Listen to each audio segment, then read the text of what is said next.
இப்படி ஒரு கமிட்மெண்ட்டா தினந்தோறும் நான் ஆண்டவருக்கு இந்த நேரத்தை கொடுத்திருக்கிறேன். என்னதான் ஆனாலும் அந்த நேரத்தில் நான் முழங்கால் படிட்டு நான் ஜெபம் பண்ணுவேன். அப்படி என்ற ஒரு நிலைக்கு நீங்க வருவீங்கன்னா, தானியேலை சாட்சியை மாற்றினவர் உங்களையே சாட்சியை மாற்றுவார்.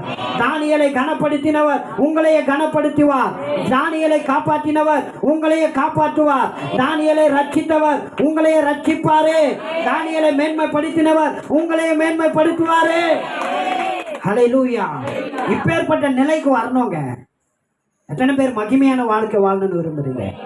கர்த்தர் உங்க வாழ்க்கையில மகிமைப்படணுமா? ஒரு முடிவு எடுங்க. இன்றைக்கு ஒரு முடிவு எடுங்க. அற்புத உலகம் உங்களுக்காக காத்து கொண்டு இருக்கிறது. தேவ ராஜ்யம் உங்களுக்காக காத்து கொண்டு இருக்கிறது. ஹல்லேலூயா.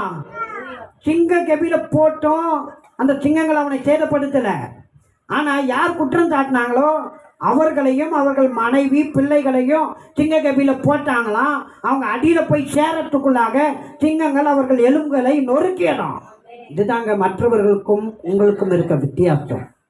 நீங்க ஜெபித்து பாருங்க. நீங்க ஜெபித்து பாருங்க. ஆண்டவரோட பழகி பாருங்க. நான் சொல்றேன், ஜெபம்ன்றது உங்களுக்கு கஷ்டப்பா இருக்கா? நான் வேற ஒரு வார்த்தை சொல்றேன். தேவனோடு ஐக்கியப்படுங்க.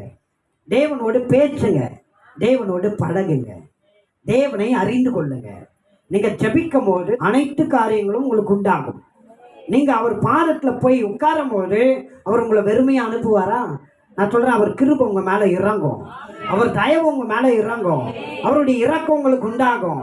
அவருடைய கருணை உங்க மேல இறங்கும்.